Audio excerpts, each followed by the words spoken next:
La retraite d'un sénateur au terme d'un seul mandat de 6 ans est de 1 932 € brut par mois. On croyait tout savoir du manque d'exemplarité des 348 sénateurs, et de leurs privilèges monarchiques. 6 000 € mensuels de frais remboursés sans justificatif, super retraite, absentéisme permanent.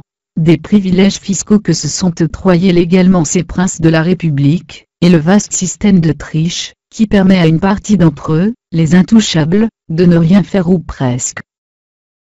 Compte tenu de l'espérance de vie, et de son âge de départ en retraite, 67,5 ans, un sénateur moyen percevra, avant son décès, 4,90 € de pension pour chaque euro cotisé pendant sa carrière, contre 1 € de pension environ pour un salarié du privé, et 2 pour un fonctionnaire.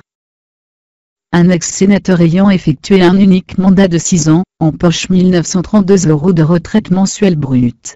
30% de plus que la retraite moyenne d'un salarié du privé après une carrière complète.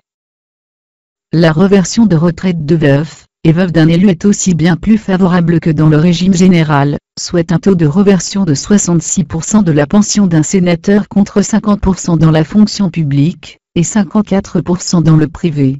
Enfin, les plus vernis étaient les sénateurs issus de la fonction publique, 39% de l'hémicycle. La pension mensuelle moyenne nette de retraite d'un sénateur, hors les 10% de majoration pour enfants, était en juin 2015 d'environ 4 512 €. L'âge auquel les sénateurs peuvent prétendre au versement de leur retraite, est passé progressivement de 60 ans, pour ceux nés avant 1951, à 62 ans, pour les autres nés à compter de 1955. La durée de la cotisation, a été relevée à 41 ans.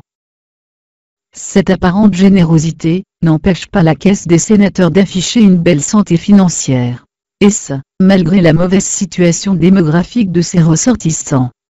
1,7 pensionnés pour un cotisant, contre un retraité pour 1,4 actif dans le régime général. Par quel miracle? Un soutien massif des contribuables? Pas vraiment. La cotisation employeur, versée par le Sénat, représente 2,4 fois la cotisation salariale des sénateurs. C'est plus que dans le privé mais nettement moins que dans la fonction publique ou tout autre régime spécial. Pour les députés, le contribuable verse 7 fois plus que les élus eux-mêmes.